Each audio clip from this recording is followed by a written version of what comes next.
আজ আমি বলবো অ্যাসিডিটি বা গ্যাসের সমস্যার সহজ ঘরোয়া সমাধান। আমাদের দৈনন্দিন জীবনে অনিয়মিত খাওয়া দাওয়া, অতিরিক্ত মশলাযুক্ত খাবার, ফাস্ট ফুড বা স্ট্রেসের কারণে অনেক সময় অ্যাসিডিটির সমস্যা দেখা দেয়। কিন্তু চিন্তার কিছু নেই, কিছু সহজ ঘরোয়া উপায়েই আমরা এই সমস্যাকে নিয়ন্ত্রণ করতে পারি।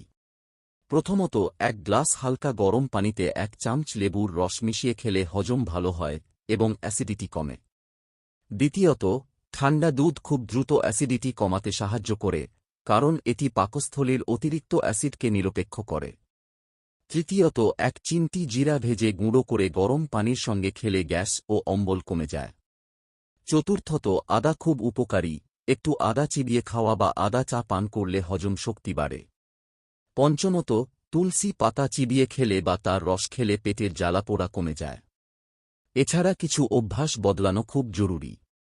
যেমন একবারে বেশি না খেয়ে অল্প অল্প করে বারবার খাওয়া, খাওয়ার পর সঙ্গে সঙ্গে শুয়ে না পড়া এবং পর্যাপ্ত পানি পান করা। সবশেষে বলব, এই সহজ ঘরোয়া উপায়গুলো নিয়মিত মেনে চললে অ্যাসিডিটির সমস্যা অনেকটাই কমে যাবে এবং আপনি সুস্থ থাকতে পারবেন। ধন্যবাদ।